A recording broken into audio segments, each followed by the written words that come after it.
everyone. Welcome to the 2021 virtual Gaithersburg Book Festival.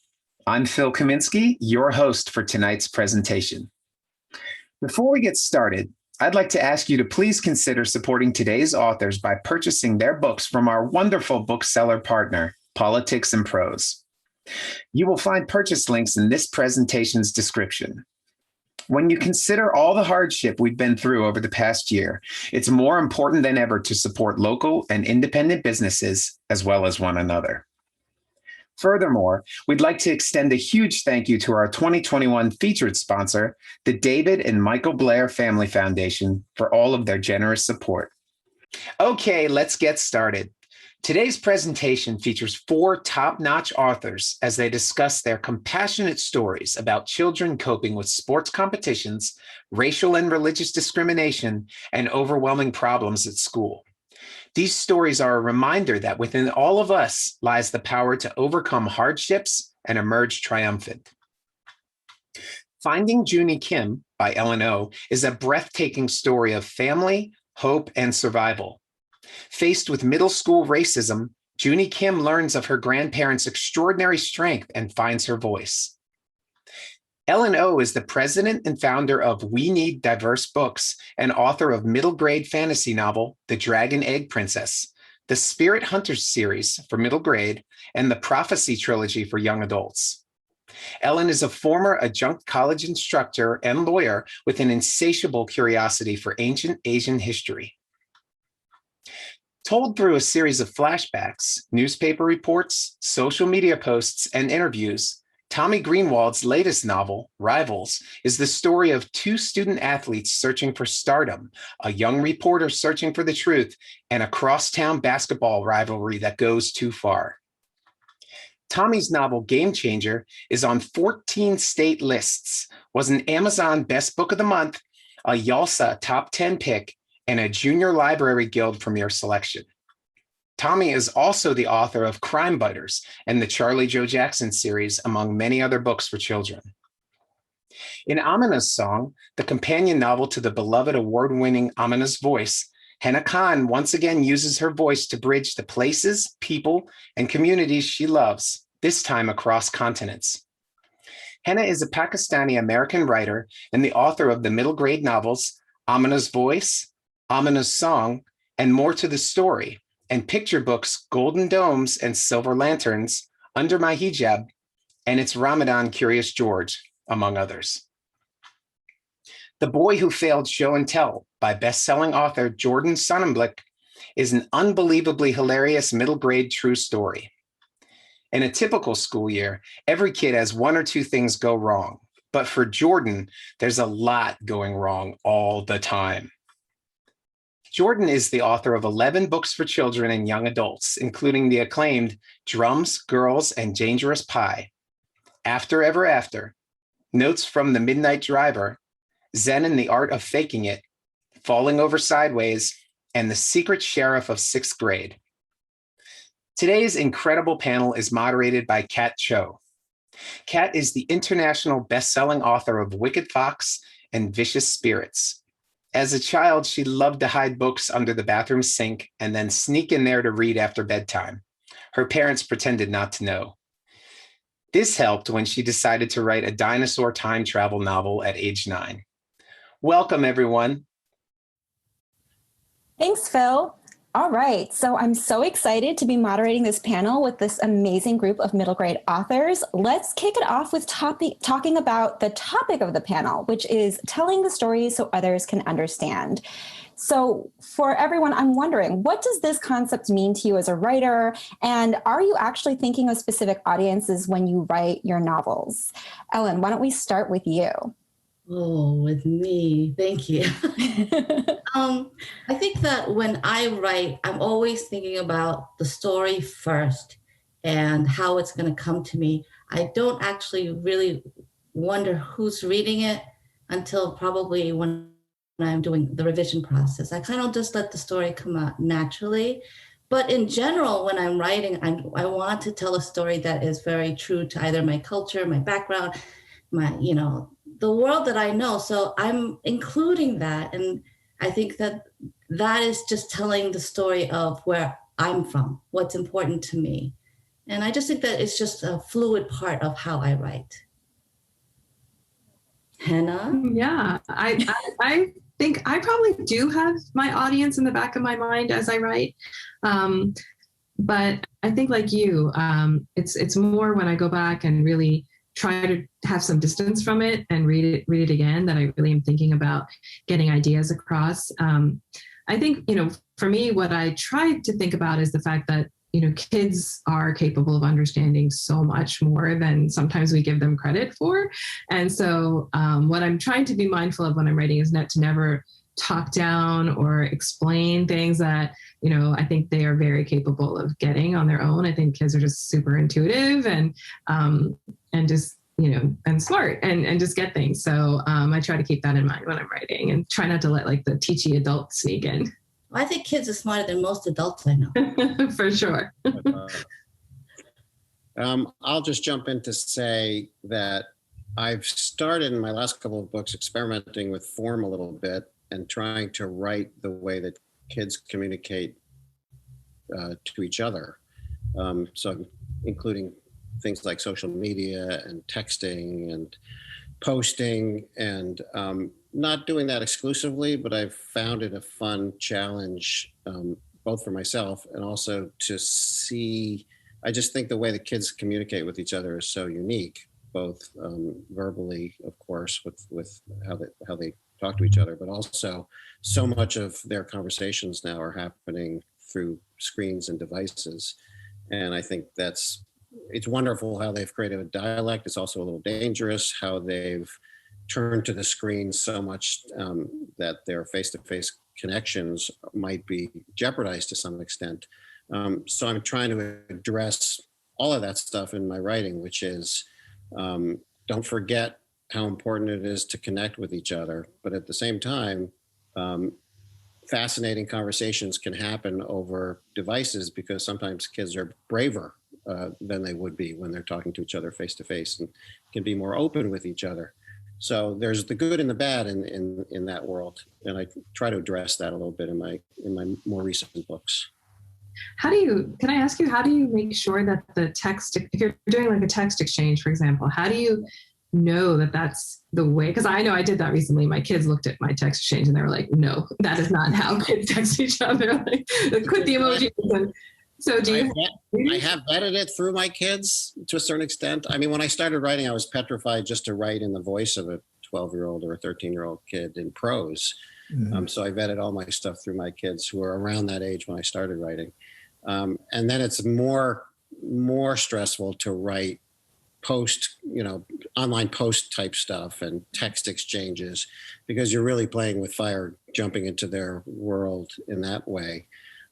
So it was a combination of vetting with my kids, editor vetting, just doing a lot of quality control and making sure I didn't embarrass myself because it's very easy to embarrass yourself when you're trying to attempt to act like two 12-year-olds having a text exchange or even 14 or 15-year-olds. So you're right to ask because it's a dangerous business. Okay. And I think for me, writing to be understood was super important to me. So with this book, you could see the incredibly handsome, bespectacled person there is supposed to be me because this book was a memoir. And so obviously I was really hoping that who I was when I was in the fourth grade would come through. And the sequel is about me in sixth grade. And of course, the same thing was true there. And so I was very conscious of, well, when I was in the fourth grade, when I was in the sixth grade, what felt misunderstood to me about myself? Like, what did I want to get out there that people weren't getting? And there were a couple of things. One was that being Jewish, I encountered some significant prejudice, especially in the second book, not so much in fourth grade, but when I was in sixth grade, some really direct anti-Semitism. And I wanted people who weren't Jewish to see what that was like, but also kids who were Jewish to recognize their experiences in it and be able to bond over that. And then the other piece was I had really severe asthma. I had all kinds of physical issues going on. And I was very, very ADD at a time when ADD kind of didn't exist yet. So my teachers I always say, my teachers, there was no ADD, so my teachers just said I was BAD. I was just bad. I got in trouble all the time. And teachers back then in 1979, when I was in the 4th grade, would tell you were bad. Like now, a teacher would never say, Jordan, in the 3rd row, you're bad. And so when I was writing this book, I felt like in the stew of all those different conflicting problems I had, I felt very misunderstood. And this book is like my 4th grade self crying out to be understood. That's great. And that gives me actually a great transition to the next question, because Jordan, you already started answering this idea that we're told a lot of times, especially when we're first starting out, to write what you know. And it definitely seems like all of your books incorporate that, whether it's a love of sports, your Korean identity, being Muslim, a memoir. So how have you kind of mined your personal identities and your personal experiences to bring about these authentic childhood experiences to so many middle grade readers? Tommy, why don't we start with you? Sure. The whole reason I started writing books, which happened about 11 or 12 years ago, was none of my kids, I have 3 boys, Charlie, Joe, and Jack, and none of them liked to read. I was a big reader growing up. My wife was a big reader growing up. I think the law of reading offspring is the more the parents like to read, the less the kids like to read sometimes, because I know a lot of librarians who have come to me and said, my kids hate to read too. And I just started writing a book about a boy who doesn't like books. And I named him after my 3 kids. Charlie Joe Jackson was his name. And I'm embarrassed to say I've been mining my own 4 walls ever since, with a fairly alarming lack of imagination. I will say that I have taken my real life and expanded upon it to some degree, especially in my later sports books, because while my kids had up and down experience with sports, some of the traumatic stuff that happens in these books is from my imagination. But my goal is to one day write something that has absolutely nothing to do with anything that's happened in my life. But so far, I've not been able to manage that. I'm a firm believer in write what you know, but I'm also a firm believer in write what you have no idea about if you have an imagination that can take you there. So far, my imagination has stuck pretty close to home. Well, I'm glad to hear that, because I feel like sometimes when I do write realistic fiction and I draw heavily from my life or my children's lives, that, to what you said, that, do I lack imagination? And I feel like I meet kids who talk a lot about not knowing where to get ideas from, or feeling like they don't have ideas, or they're not good writers. And I like to tell them that you do have ideas all around you, and the stuff that you're doing, the conversations you're having, like what you ate for breakfast, who you talk to, all of those can be ingredients for a good story. And so I like to think that for my books, which I do draw heavily from, some of it's idealized, what I wish I was like as a kid, or what I would have liked my family to be like, or even who I am as a parent. I think the parents I write are maybe a little more patient and a little more understanding sometimes than I am. But that messy, complicated growing up, where you're trying to figure yourself out, where everything isn't neat and tidy, where you get into fights with your friends. And in my case, writing a lot about Pakistani American Muslim identity, just sort of navigating those different parts of your life and trying to fit them all together. And in Amina's song, my sequel to Amina's Voice, that's very much drawn from my own experience of visiting Pakistan, about being so moved by that experience and coming home and feeling like there's different parts of me, or that I'm somehow transformed, and wanting to share that. And so that sort of inspired that whole book. But definitely parts of me in all of my work. I will say I'm fascinated with Jordan. You said that you wrote a memoir, because I've written everything I've written based on what I see around my kids and my kids growing up. I haven't mined my own childhood. So I'm curious, you mentioned you did. Have the rest of you also, when you write what you know, do you write what you know referring back to yourselves as children, or do you write what you know based on what you see your own kids or kids these days doing? Well, I for my own speaking for myself, so this is my 12th book, and the sequel is my 13th book. My first several books, I was a middle school English teacher, and so my lens was my students' experiences. I was staring at a room full of 8th graders every day. And each of my first 4 books was written for an 8th grader in my class who was experiencing some kind of really significant turmoil in their lives. So like my first one, Drum Scrolls and Dangerous Pie, is about an 8th grader whose little brother has cancer, because I had a student whose little brother had cancer, and her mom asked me to find her a book that she could read that would help her process what she was going through. But having said that, then I stopped teaching to write full-time. So then my subjects became my kids. And my next several books were things that happened in and around my kids' lives. And now my kids are away at college. So my last couple of books have been memoirs. I don't know what'll be next. I'll start writing about like my great-grandma or something, as we could go back through the generations. But what I always tell kids when I do writing workshops is that writing is like braiding hair to me. And so when you braid hair, you start with these 3 strands, right? And the 3 strands are like things that really happen to you, stories you've heard, and things you've totally made up.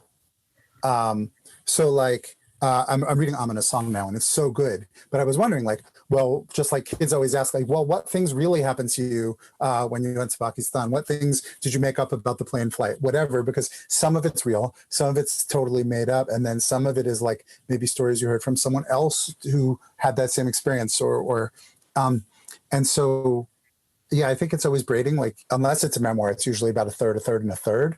In a memoir, of course, it's got to be 100% what happened. I love that. I love that idea. How about you? I've forgotten the question. Write what you know, Ellen?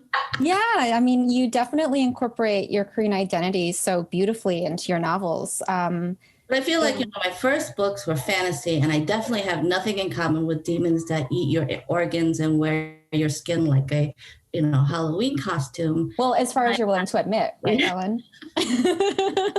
And then I wrote ghost stories, which, actually, you know what? I feel like my ghost stories were definitely mining my own past experiences as a child of parents who loved to scare the poop out of me all the time by telling me about monsters that like to eat bad children named Ellen. And,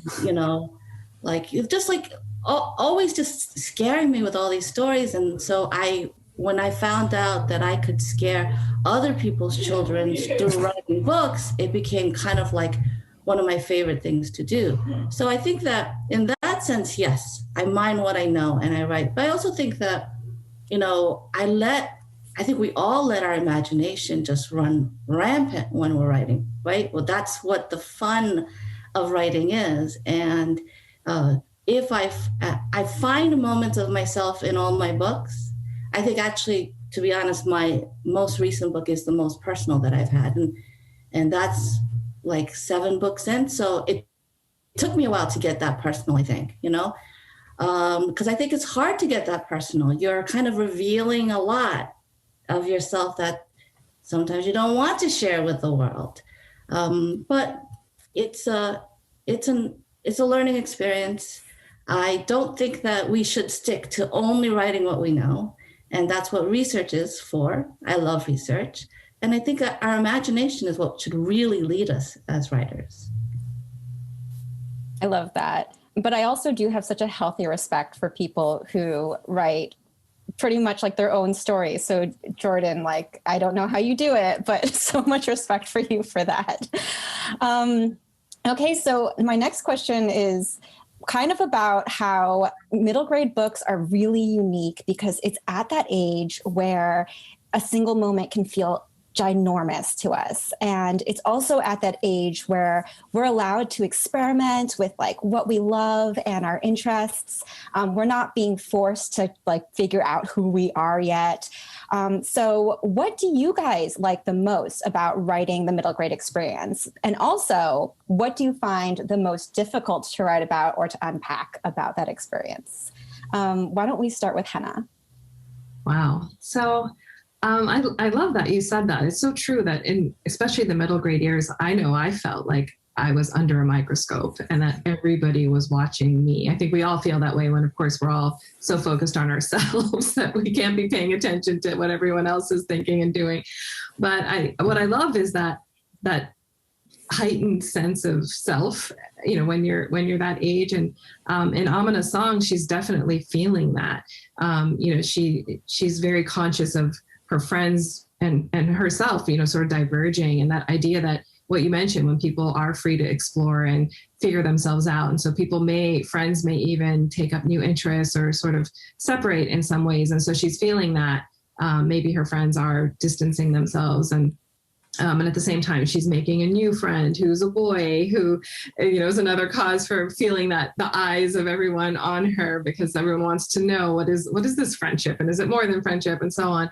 But the whole idea that you can change and grow and explore and still be there for each other, and you don't have to, everyone doesn't have to like the exact same things, which I feel like we feel maybe when we're younger, and maybe again when we're older, that we need to have a lot in common or everything be the same to be close. So I think I love writing that discomfort. That's probably my favorite thing, just like that wrestling with who you are. And I think it because you're a kid, it's sort of expected. Whereas I know I didn't outgrow that ever, but I feel like I'm less free to say that I don't know who I am right now.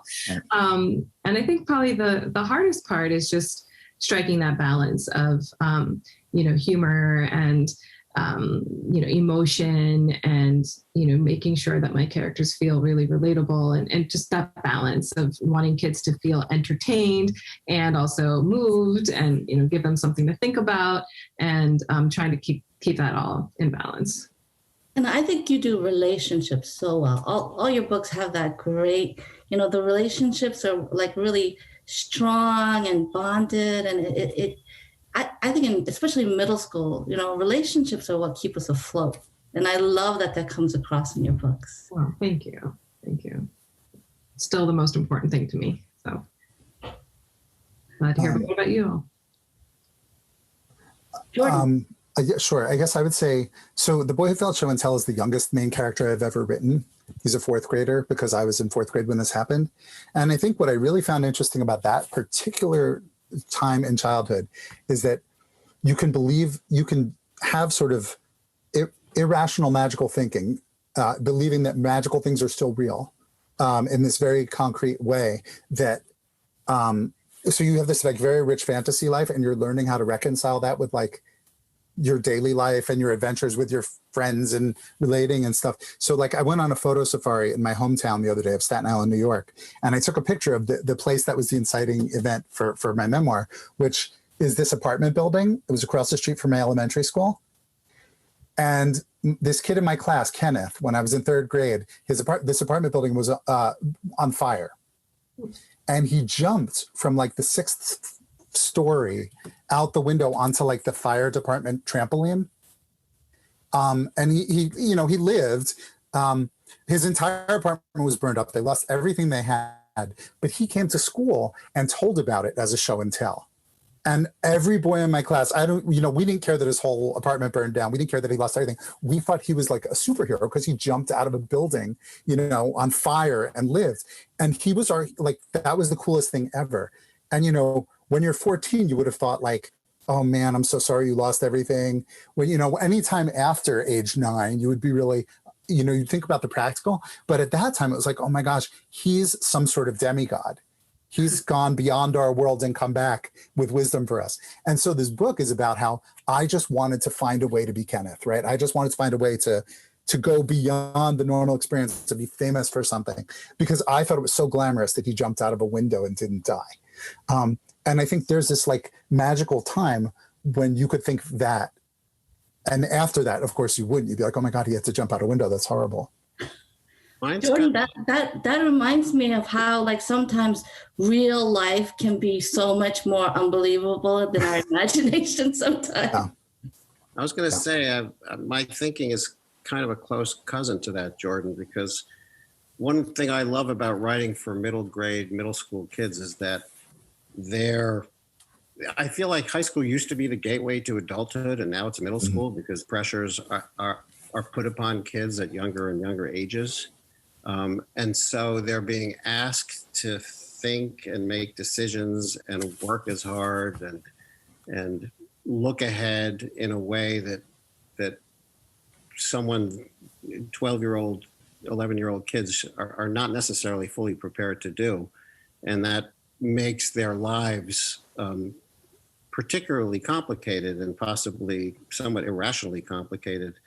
And one reason I started writing books about youth sports is because it's so crystallized in the world of high pressure, the drive to succeed, pressure from adults, talking to kids as if these are life and death situations when it's just a middle school basketball game or a middle school football game, and the way it can change their personalities, sometimes for the better, because there's wonderful things about sports and bonding and learning how to win and lose with grace, but it's also a symbol and it's a symptom of what is happening to our culture, where we're asking kids to figure out a way to excel at younger and younger ages. And it's become kind of an epidemic. And I saw it with my own kids, and I participated in it with my own kids, by the way. I'm not looking at this as an outside scold. I was as intense a fan of their sports, and I took their games as seriously as the next guy. And looking back on it, and you gain some perspective. You're like, what was wrong with me? Like, why did I care so much? And if I'm caring so much and their coaches are caring so much, then they're going to care so much, and they're too young to care so much.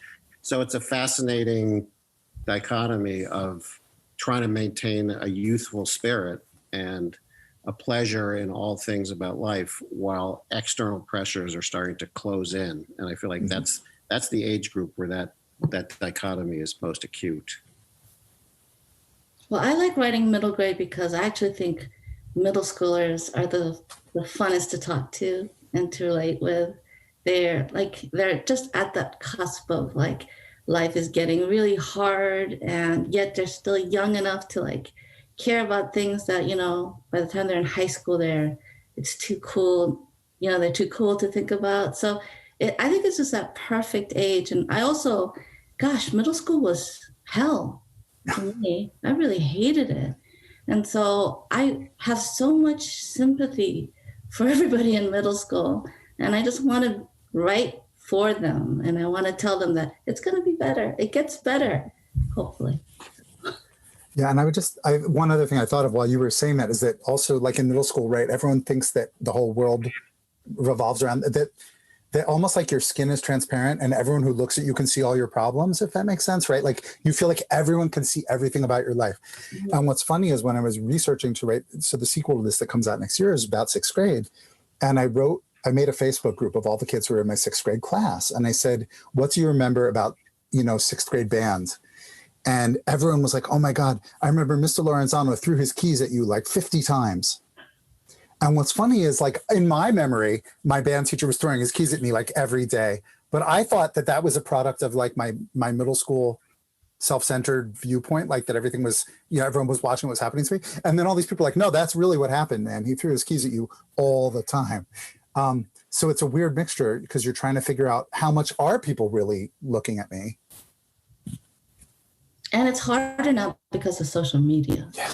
And that just makes everything so hard. I mean, I don't know if I would have survived with like social media and how it is now and the bullying that happens and FOMO and all that. I mean, it's hard being a middle schooler now. Yeah. It really is.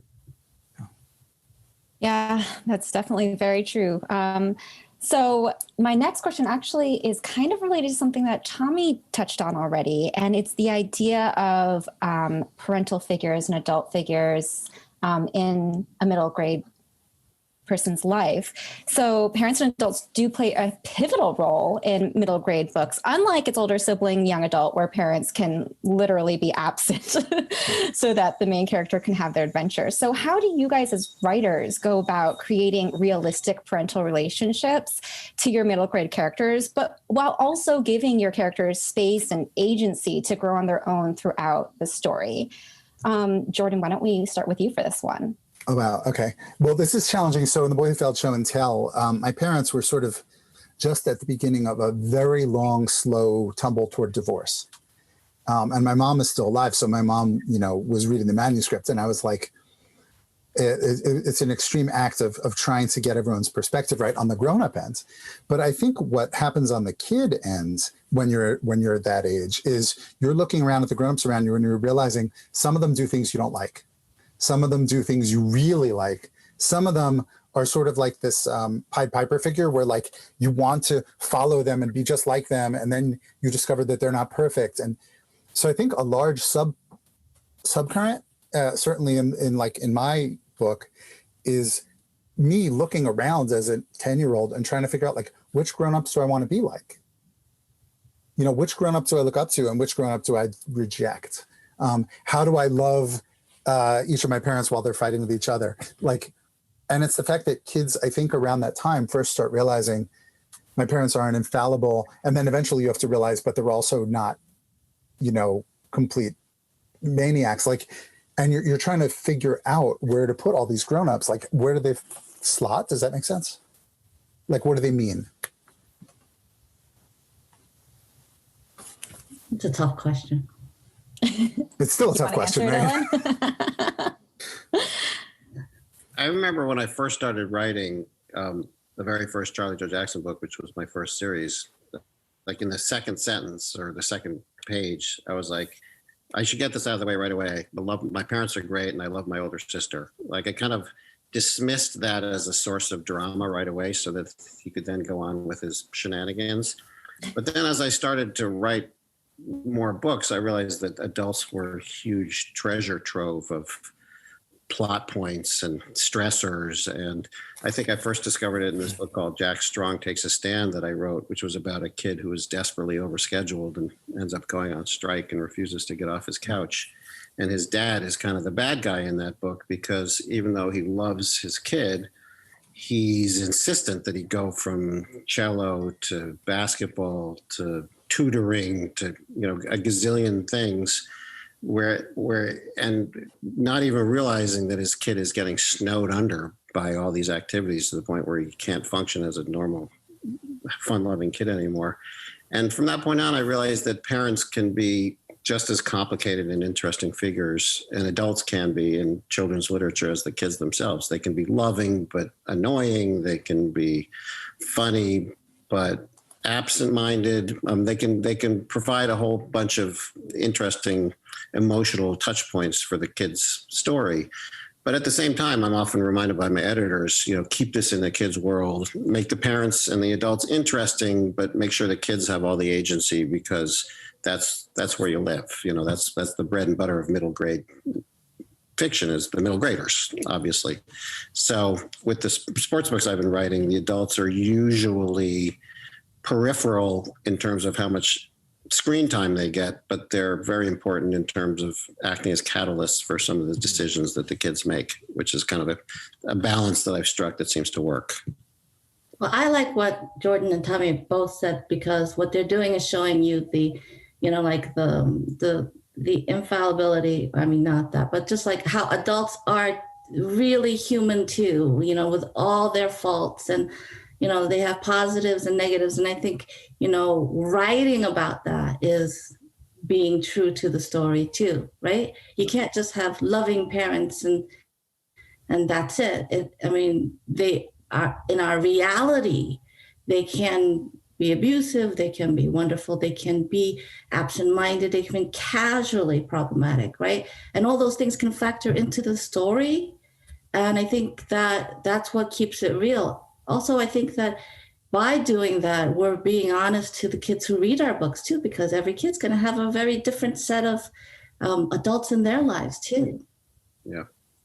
I love that. And to what you were saying, Kat, I remember growing up, when my kids were growing up and them watching, Disney Channel or Nickelodeon or whatever. And all those shows I noticed just as a parent that there were no adults in those shows. I'm like, where are they going? How is this possible? These bunch of kids hanging out in this apartment and there's no adult around. And so I actually really enjoyed writing adult figures in my books where, like you all have said so well, there is that interplay between the characters and just the many dimensions of them. And I think what I really loved about writing my character Amina's uncle in Amina's song, and I know Ellen did this so beautifully in her newest Finding Junie Kim, is that the intergenerational just affection and like for so many middle schoolers, who have grandparents or grandparent type figures who maybe are more senior, and just, some of the challenges that come along with that, but also the love and the teaching and the wisdom that they have. And I just think it's a beautiful relationship to explore that many people have the personal experience with, in addition to parents and coaches and teachers and all the others out there. Okay, so my next question is, I noticed that each of your books touch on the idea that the main characters want to fit in one way or another, whether it's being part of a team, having friends, or just not being teased for looking different. But by the end, they also learn that maybe that's not the only thing that matters. So this kind of reminded me that the theme of individuality and finding your voice is actually really prevalent in middle grades. So I was wondering kind of what ways do each of you choose to explore the theme of finding yourself and individuality in your middle grade books? Why don't we start with Ellen for this one? Hey, Can I pass to Hena? Because I think Hena has a really good answer to this. Oh my gosh. No, I don't. Sure. Let's go to Hena. Okay. Let's see. So I think, it is all about finding yourself and finding your voice. I think for my character, for Amina specifically, since I'm sharing Amina's song, I think she's been searching, and she's been trying to hit that balance of fitting in, but, remaining true to different parts of her identity, as so many kids are. But I think what I loved about writing Amina's song is that in this book, she gets to go a bit further and really try to reconcile, as she grows and really feels transformed by this overseas experience where she connects with her, home country, and then comes back and realizes that although she feels so different, and that can be applied to so many different situations where as a kid, you've had some big life-changing event, and, you're back in school and you feel like a different person, but everyone around you sees you as the same, and then what do you do? How do you express that? How do you get them to see who you really are, and to acknowledge that change? And so I really enjoyed grappling with that idea, and also what you do when other people have really preconceived notions about either who you are or where you come from or what you're about. And that's another part of the struggle for Amina, is getting people to see what she loves so much the way she knows it to be, and not, the sort of narrow view that some people carry. And so I think for kids, that can be such a hard thing to try to figure out, because you're already feeling self-conscious about putting yourself out there and sharing a piece of yourself. And then if you get any type of pushback or, negativity, how do you push even further and get past that to where you feel comfortable and proud of who you are and happy to share that with the world. Thanks, Ellen. Back to you. Oh, wait, I haven't formulated. I think Jordan and Tommy have a lot more to say on this too. Okay. Well, it's interesting. I think in a certain sense, right, everybody writes about identity, regardless of what age you're writing for. But in middle grade, it takes on this greater urgency because maybe your identity you're becoming aware that you have one. So it's externally, right? It's part of that thing where you feel transparent. I think one of the things I did was I said to my friends on my Facebook groups about fourth grade and sixth grade to write this book and the sequel, I said, please tell me what you thought of me at that time and be totally honest. And my best friend from sixth grade, who married one of my wife's friends from college, they met at our wedding, we're still very close. He said, Jordan, you were kind of a tool in middle school. And I was like, thanks. That's why I stayed, that's why we stayed in touch. But then you have to grapple with that. Right? Like I was a jerk to some people. How does that play out? And it was interesting to go back and explore that, because it's sort of like, there's the story where like the people are trying to describe an elephant and they all touch a different part of the elephant, right? And so that they touch the tail and they think it's a snake. They touch the trunk and they think it's a tree, whatever. that's sort of what you are like as a middle schooler to the kids around you, right? Everybody is misjudging everyone around them all at once. And so kind of trying to get through that forest of misconceptions about what that kids have about each other is such a big part of that experience. Jordan, you're brave to ask that question. I'd be scared to. Well, retroactively, I'm scared now that I know what he thought. The only thing I'll throw in is that, and again, I'm really just talking about my more recent sports-oriented books. But the world of youth sports is a fascinating dichotomy because you're often asked to be a part of a team and asked to stand out simultaneously. And a lot of times those two things conflict with each other. And a bunch of the kids in my stories grapple with that split because the two kids in my recent story, Rivals, are both the captains of their respective middle school teams, and they have extra pressure to be individually excellent, but they run into difficulties with their teams as a result of their efforts to stand out. I think that might be emblematic of how it is for kids in general in middle school. It's so important to fit in, but everybody is asking you to stand out in some unique way. And so it becomes a tug of war within every kid to figure out how to be one of the pack and to not make too much of noise and to make sure you're accepted. But if you excel quietly. And if you excel loudly, do it with humility and grace. And it's a lot to ask of 13 and 14-year-old kids. So it's yet another, I could throw this back to the other question. Why do I like to write about middle grade? Because there's so many contradictions these kids are asked to navigate as they work their way toward semi-adulthood. So I'm finally ready to answer this question. And I keep thinking to myself that, Jordan, you wrote a memoir, and I actually think that that's probably the hardest thing to write. And you have to be pretty brave to kind of tackle that because, you're kind of looking in the mirror, right? And telling your story. And in my most recent book, which comes out May 4th, it's Finding Junie Kim. It was the hardest book because I actually did that. I kind of turned that mirror on myself, my family. It was also my mother's story and my father's story. It's all about my family, and it became the most personal story that I've ever written. And I think that in identity, when it's that close, it's so hard to write. And I found it the hardest thing to do. But I think it was also really important because what I was sharing it was my experience, but it's also the experience of a lot of people. It's about bullying. It's about racism. It's about the difficulties that immigrants have. So it was exploring my identity, my cultural identity. And I think that was really hard.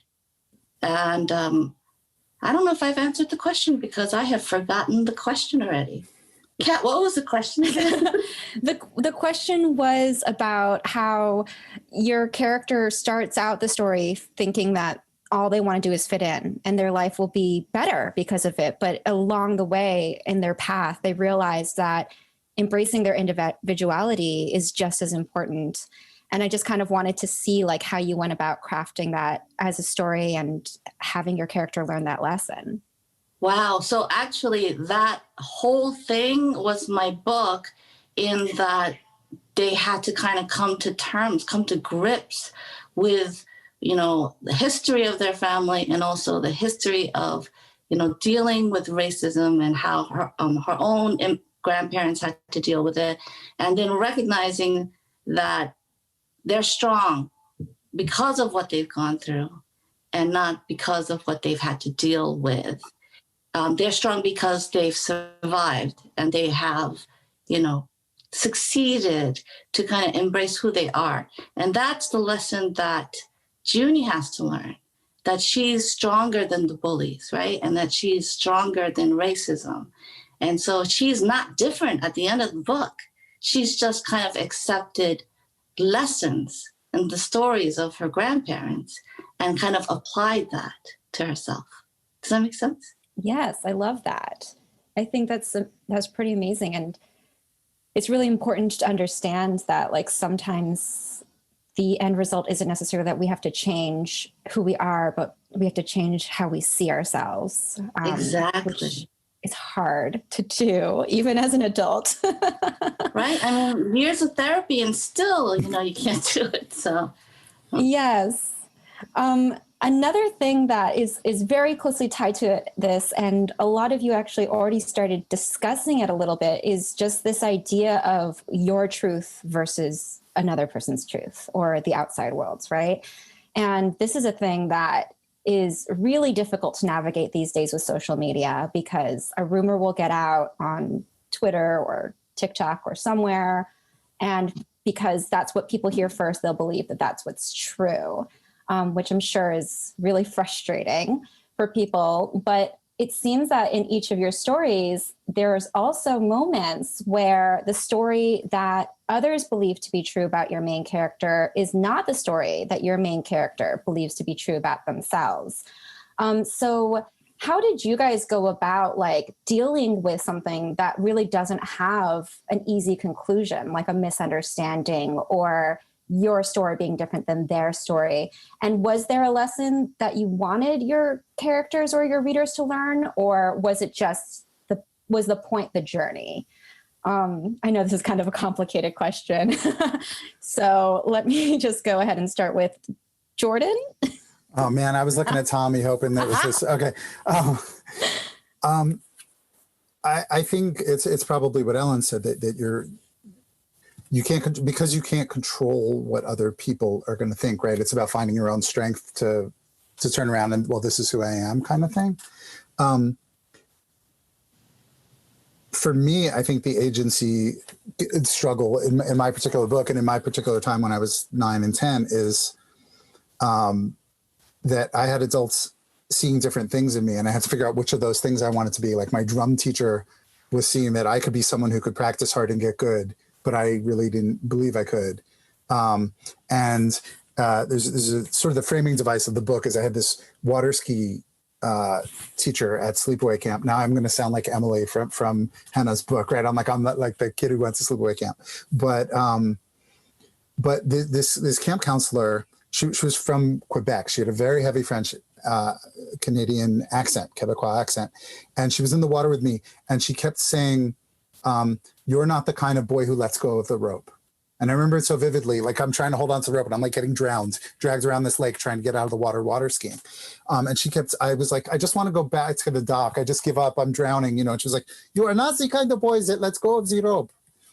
And she kept me in the water for like half an hour. And then finally, the second time we did this, I got up and then I could water ski. And it's that thing, like, finding enough voices around you that affirm you, so that you feel like you can do something, you can succeed at something. Because you're always going to be in the middle of people who say you can't and you can, or you're this and you're that. And it's like figuring out how to tune your radio so that you listen more to the voices that see you right or see you the way you want to be seen. What a great life motto to have. I don't know where you're not the boy who lets go. Right.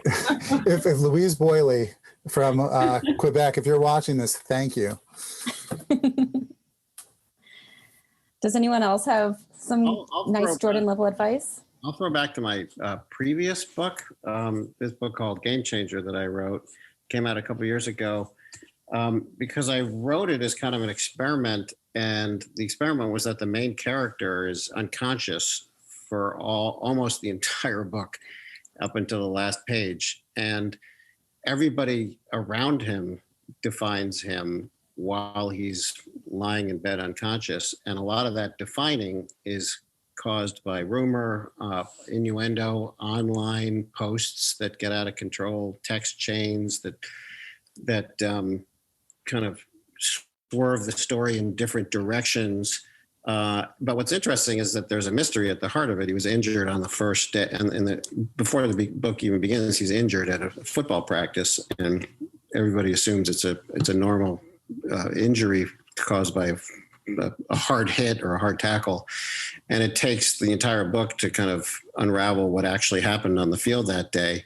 And it was an experiment because I wanted to show how online can absolutely mutate the truth to a unrecognizable version of itself, while also burying in and finding the truth that others are trying to hide.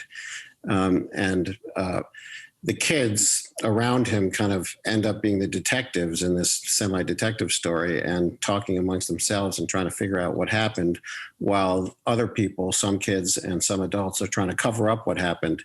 And so that's the fascinating thing about social media and our new online community. It can do as much harm as good, but it can also do as much good as harm. And a lot of both happen in this book. And he wakes up, it's no spoiler to say he wakes up at the end of this book, because the book's not about whether he lives or dies. And the one thing he says is, I remember, but no one quite knows what he remembers, because there's so many versions of what actually happened by the time the book ends that no one's quite sure what his particular truth is. And so I think finding your own truth is a common goal, and a common thing that every middle schooler has to deal with. But they also have to be aware that everybody else is assigning a truth to them, and they have to kind of make sure that their truth is true to themselves and ignore the outside noise, because it can get dangerous.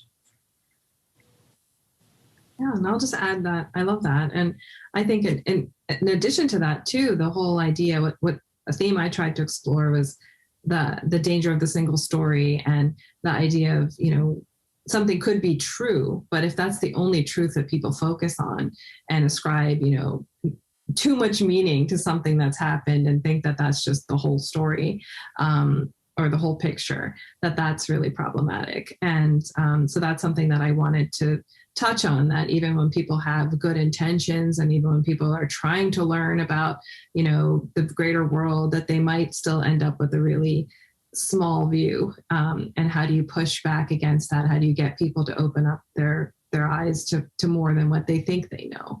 And, in the era of sound bites and social media, like, we all think we know a lot more than we do sometimes. And so how do you grapple with that? And share what you know, especially if it sort of goes against what most people already think, which can be really hard. But I do think for me, in terms of, I try not to have a lesson in my stories, but I would love for my readers to think, and to, come away from my stories. I think all of us want our readers to just, reflect on them after, and hopefully apply it to their life in some way. I would like an easy question, please.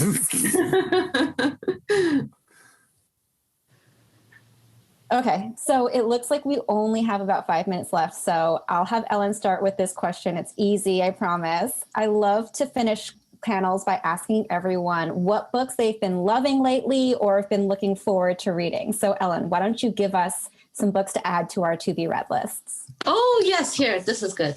So, The Forest of Stolen Girls by June Her. This is like a mystery set in Joseon, ancient Korea. So it's right up my alley, and I loved it. I loved it so much. And then a bunch of books that you guys should put on your radar, because, we're coming up on Asian Pacific Islander Heritage Month in May, and we need to celebrate and support Asian Pacific Islanders authors. And so this one is From Little Tokyo with Love by Sarah Kuhn.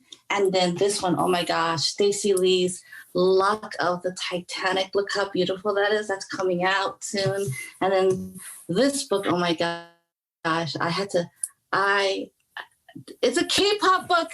Do you like K-pop? If you like K-pop, you got to get this book. It's by Axie O. No relation, but, by the way, I did babysit her once when she was really little. That's a true story, but no relation, though. But this is a K-pop book, and I would go on and on and on. But that's it for me now. Any other book suggestions? Okay, so I said that I started, I'm about 100 pages into Amina's song, and it's really entrancing. It's really great. The other thing that I just finished that I think is great is Class Act by Jerry Craft, which is the sequel to New Kid, which, you know, won the Newbery and everything. And the trick is when someone writes a really huge debut book, sometimes people don't notice like that there's another book, and the second book is so good and so fine. And he takes artistic risks with the art, and he does all sorts of interesting things. If you're a fan of graphic novels, there's a page like once every 20 pages that is an imitation of some other graphic novel style. So like there's a page that's just a Raina Telgemeier page, and there's a K-pop, an anime page, and there are like these little nuggets and Easter eggs for people who like other forms of graphic novel, but it's also just such a great story. I loved it too. Yeah, that was brilliant. I have a couple suggestions. Unsettled by Reem Faruqi is coming out soon. It's a novel in verse, which is really beautiful, an immigration story, kind of reminiscent of Other Words for Home by Jasmine Warga, which I adored. And she has her new book coming out very soon, The Shape of Thunder, which I haven't read, but I know is going to be just as amazing. I'm also really looking forward to the second book in the Ryan Hart series by Renee Watson, So Ways to Grow Love. And I love Renee. Yeah, and that series is so awesome. So for any, Beverly Cleary, Ramona Quimby fans like me, it's reminiscent of that and really special. So those are my top 3. I'll just quickly shout out another basketball book, Dragon Hoops by Gene Yang. I love that book. I was on a panel with him a couple of weeks ago. We had a great conversation. I ran out and got the book. Fantastic book. And now I'm going to run out and get all your books because they sound fantastic. Jordan, I have read 1 or 2 of your books, which were wonderful. You guys read your books because they sound so terrific too. I'm really looking forward to reading all your books. Oh, thank you, and likewise. I'm with you, Kat. I'm going to read your book. Thank you. I don't write middle grade, but I'm a huge fan of it, and maybe one day. But yes, my only addition is everyone should definitely go out and read every book by each of these panelists. And thank you so much for giving me the honor of moderating this amazing panel. I've been so inspired by all of you, and I hope that everyone enjoyed this discussion on middle grade novels. Thanks. Thank you. Yeah, thank you so much. It was a pleasure. What a fantastic presentation. Thank you all so much for being here with us today. And now, future authors, are you ready to write? Here are today's story starters. Choose your favorite or write about them all. Number 1, if you were in charge of the whole world, what changes would you make? What things would you keep? Number 2, write about your favorite sport and why it is that you like it so much. And number 3, write about a time that you felt really happy. What happened? What made you feel happy? Send your finished story to GBF Stories at gaithersburgmd.gov to be entered into a random drawing for a special prize. And to all of you book lovers watching at home, I have to thank you for joining us tonight for this presentation. We have an amazing lineup of children's authors still to come, and you don't want to miss one. Furthermore, for those of you local to the Gaithersburg area, you have to be sure to check out the 4 GBF Story Walks, which are installed all around the city. Go to Gaithersburgbookfestival.org and look over the author presentation schedule and story walk locations so you can plan the rest of your festival month. Have a great evening all, and remember, keep reading and keep writing.